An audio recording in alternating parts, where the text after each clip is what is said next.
In 1997, Ultima Online became one of the first MMORPGs, massive multiplayer online role-playing games. As a fun Easter egg, the developers included horse poop in some of the stables. Then in early 2000, a new market emerged, and that was paying real-world currency for digital items. For example, a man named John Duggar, a Wonder Bread delivery guy, which didn't even know that was a job, but he spent 750 real-world dollars, which was more than a week's salary, on a digital home in Ultima Online. The real surprise, though, was this horse poop. Because it was a limited resource, it ended up going for thousands of dollars at times and became a sign of prestige among players to own digital horse poop. Welcome to the Living Life Our Way podcast, a podcast dedicated to helping you live intentionally. Our goal is to take back control of our lives by living life on our terms. Join us as we work towards living life our way. So what we're going to talk a little bit about today is the horse poop in our lives, and specifically how we make mistakes sometimes in how we assign value to different things that are part of our lives. So this story about the horse poop, that is a demonstration of the scarcity principle. And the scarcity principle is simply, as you'd expect from the name, that as things are scarce or are perceived to be scarce, there's a tendency for us to overvalue that item relative to its intrinsic value. Yeah, so taking this as an example, horse poop in the real world doesn't have a lot of inherent value, maybe as a fertilizer, but horse poop in the digital world really has zero value. Yes, it's just like the poop emoji on your iPhone. It doesn't have any value. It just is a digital image of poop.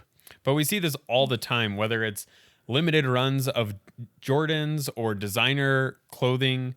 The scarcity is what drives the cost up, in spite of those things not having any additional utility. Right. And the question that we're talking about here is really, what value does it contribute to our lives? Certainly, as it relates to collectibles, there is a market that exists. So there's value in the ability to sell something for a higher price because it is scarce. But the question that we're asking is not what is the value in the marketplace, but what is the value that it contributes to our lives. Yeah, so just because something has value doesn't mean that it actually contributes any value to our lives. Right. It doesn't mean that it's going to fulfill us in any way. Exactly. And so the problem is that when we look at our money, our time, our effort, the things that we actually have that we can put towards something, if this scarcity is driving us to spend more money or spend more time acquiring something that we know isn't going to create any additional fulfillment in our lives, it creates some problems. Unfortunately, scarcity isn't the only psychological driver that makes us misvalue things. Yes, there's a lot of others that cause us to do some kind of dumb things. Sentimentality is another way that we misattribute value to items. Right, and I'm guilty of this when I receive something from someone else, or if there's an item that ties to a memory or a person, I have a tendency to feel like I am defiling the memory of that person or the memory of that experience if I were to get rid of that item. Yeah, and there's really kind of different levels of how that is manifest. So kind of a low tier example might be receiving a gift from a friend. Because it's come from a friend, you have a really hard time getting rid of it. But ultimately, if it's not providing you any value, you're actually doing your friend a disservice by holding on to things. The gift wasn't intended to be a burden to you, but you are making it such because you don't want to dishonor or disrespect your friend. Right. And certainly it's natural to think, oh, this was this kind thing that a friend gave me. I should respect them by treasuring it, by holding on to it, by keeping it. But if the goal is to design your ideal life, and if this is just clutter that's impeding your ability to do so, what friend would want you to keep it? Yeah, there's no question that it really is a self-imposed burden that no one is expecting you to hold on to. Right. A higher value example of this is wedding china.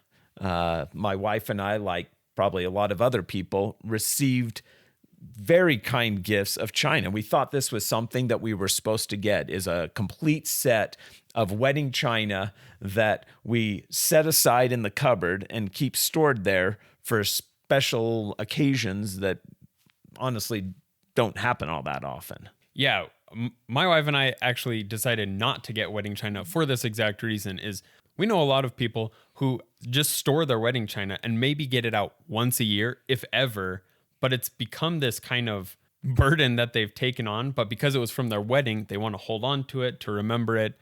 And it's really just an expensive thing that you're holding on to that's not getting any use, but is taking up space. Right. So how exactly anyone in particular balances this is certainly it's a personal choice. Different things work for different people. Absolutely. But what we did realize as we've evaluated gratitude is that it's important to think about whether the memory of the person or the memory of the event could be preserved in a better way. Maybe taking a photo of the item and preserving that, but not demanding of ourselves that we keep everything that does have a memory attached to it or that relates to a person simply because of that memory or that person. Well, and it's also important to remember that memories aren't actually attached to items. Correct. They are completely separate, discrete experiences that the item can maybe remind you of, but is not necessary to have that memory. You can write it down in a journal, take a picture, and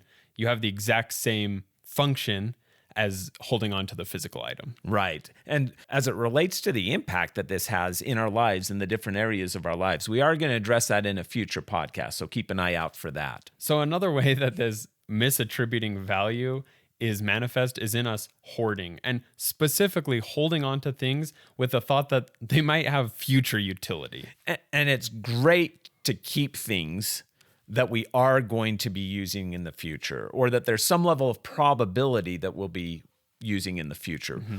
Where we get into some trouble is when there is a mere possibility that we might use them in the future, and suddenly we're stockpiling all sorts of items that chances are we won't use, even though there's a possibility we may. Yeah, and a lot of times this is manifest with just filling space. Because the space is there, we hold on to things because they fit in our space, but there's no real reason for those things. The space is just getting filled. Okay, so a confession that I have a problem with this. I'm not a hoarder per se, but there are certain parts of my decision making that are impacted by this. So I counted my short sleeve t-shirts and I found that I have 53 short sleeve t-shirts. And how many of those do you actually wear? Well, I would say probably 12 to 15 are in my normal rotation. They're the shirts I really like. And so those would be the shirts that really contribute value to my life. So what about the other 40 t-shirts? Well, there's some that maybe have some sentimental value again. But what cracked me up was I have a block of t-shirts that I've held on to in case I end up needing to paint or do some other job where I'm going to ruin a t-shirt. Now, I'm guessing that over the last decade, the number of t-shirts that I've actually ruined painting or in some other job would be easily countable on one hand. And so I have 3+ decades worth of future painting t-shirts that I have in my, my closet that I'm holding on to. That's an example for me where I've crossed the line a little bit. I have the space, like you said, but those shirts are just clutter. They don't serve any purpose.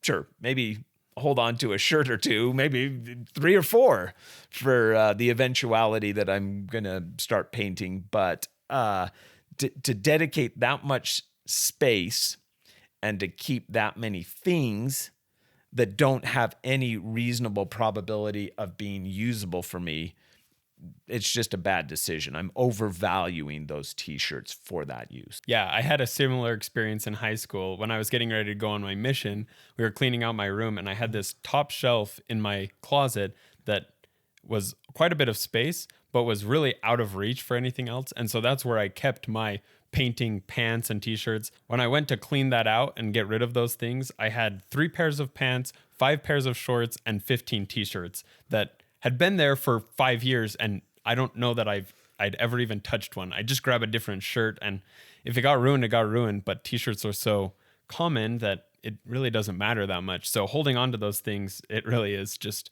kind of a waste, and there's not a whole lot of value to it. Right. So again, we're not suggesting being wasteful, throwing things away that there's probably going to be a use for in the foreseeable future, but being mindful that holding on to things for the possibility that it might come in handy at some point can create some problems. So be careful that we don't cross the line into hoarding.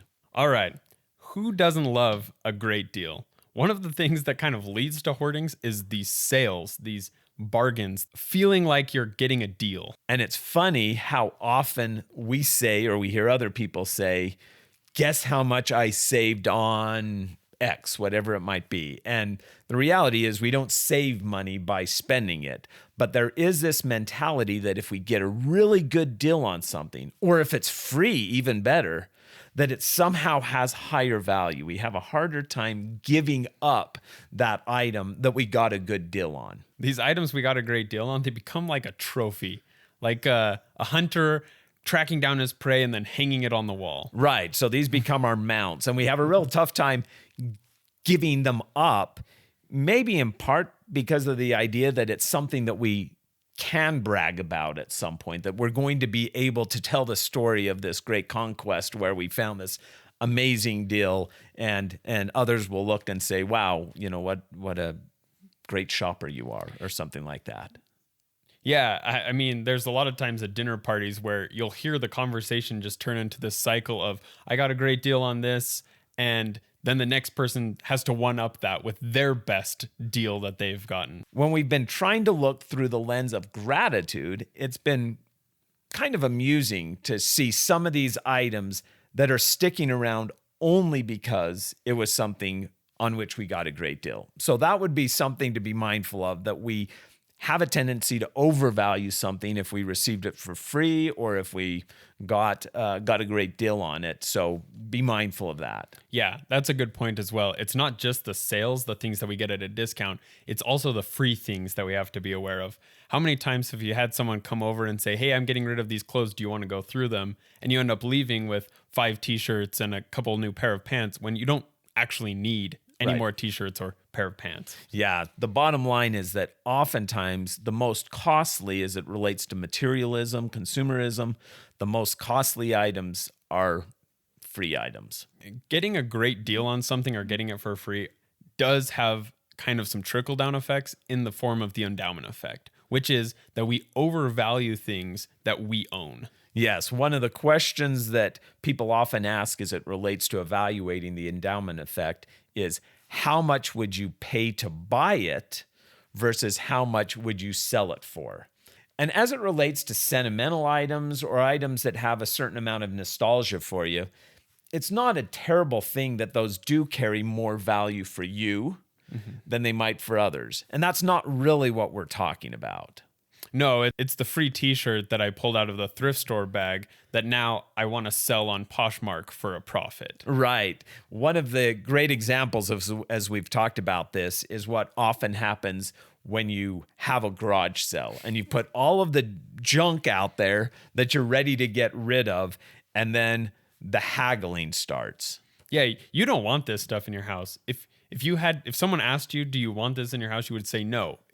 It's worth $0 to you at this point. Yeah, I mean, getting back to the question, how much would you pay for it? The answer is, I would pay 0. I don't want it. I don't want it. But then someone comes up to you and they're like, hey, would you take $3 less than the listed price? And you say no. In fact, you might even be offended by that. I mean, here you are offering me $3 less than the bargain price that I'd already marked it out. But there's not a connection to the fact that even though you own this item, it's worth $0 to you. Yeah. And if that person walks away, there's a chance that at the end of the garage sale, you get to put that back in storage or donate it to the thrift store. Yes, you'll take it down to the thrift store and get $0 for it. So the endowment effect is is a misalignment between what that is contributing to us in real value and what value we're attaching to it if we were to sell it to somebody else. Yeah, and anytime we're making mistakes in attributing value to things or misaligning that value, it really does have some pretty dangerous trickle-down effects to the other areas of our lives. As we consider the different ways that we misalign the value of things with the value that they actually bring to our life, there isn't anything that I can think of that's maybe more dangerous than the sunk cost fallacy. A story that illustrates what the sunk cost fallacy is as it relates to time was told to me by a friend who went with his wife on a honeymoon over to Hawaii. And when they were going over there, they were told by a bunch of people that they needed to make sure and go to this particular luau. It was the Hawaiian tradition, and it was supposed to be really the authentic experience over there. Well, they paid a lot for this luau, much more than they felt like they really could afford as newlyweds. So they show up to this luau and immediately can tell that it is going to be a terrible night. The initial entertainment was very hokey, just terrible. The food wasn't any good. And as they looked down the program, they could tell that things weren't going to get much better. So my friend turned to his wife and said, "Let's get out of here." And she said, and I think a lot of us would sympathize with this, "Hey, look, we spent so much money on this, we can't walk away." Well, my friend was young, but he was wise for his age, and he said to his wife, "Hey, look, we already wasted the money. Let's not waste our time." And this is a story that my dad shared with me a long time ago, and I think now my wife would commiserate with the fact that this has kind of become a motto for us is the money is already spent.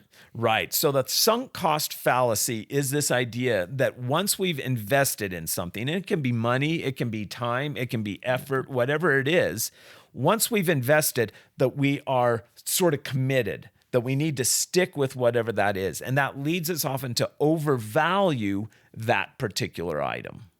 Yeah, one of the things that is hard though with this is it's hard to know when to say when. So we put time in, we put this effort in, and there's the story of the miner who digs down and gets nothing, and then comes back up and decides to quit. And then the next miner goes down and starts in the same hole, and within 3 inches, he finds a bed of diamonds. So it's tough to know when to say when. Yeah, and it's a great example because we have to evaluate what the upside is of continuing.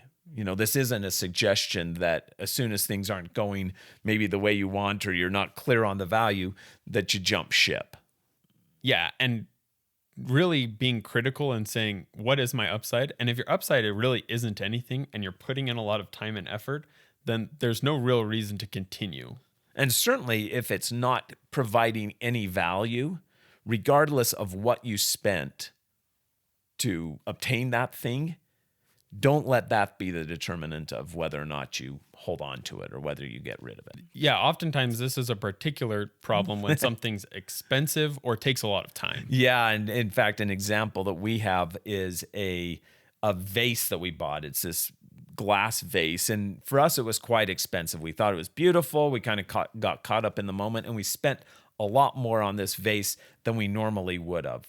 Well, we got it home and we displayed it for a while, but over time, we just decided we didn't really like having it out all that much. So we put it in a box and put it in the storage room, and there it sat.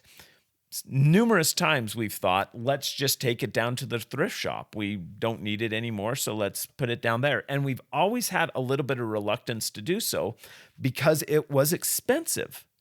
So even though for us, it had no more value than a mason jar, we had a tough time giving it up because of how much we had paid for it. So that's the sunk cost fallacy. The money spent, if it's not contributing any value to you anymore in terms of time or storage space, whatever else, it's not worth holding on to. Right. And regardless of how much you spent for it, it doesn't change that equation.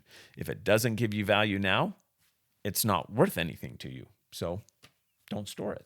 Yeah, so there you have it. There's 6 ways that we kind of get our mindset out of whack in terms of how we value things. And we've really enjoyed, again, looking at these things through the lens of gratitude. And the idea being, what can we genuinely be grateful for?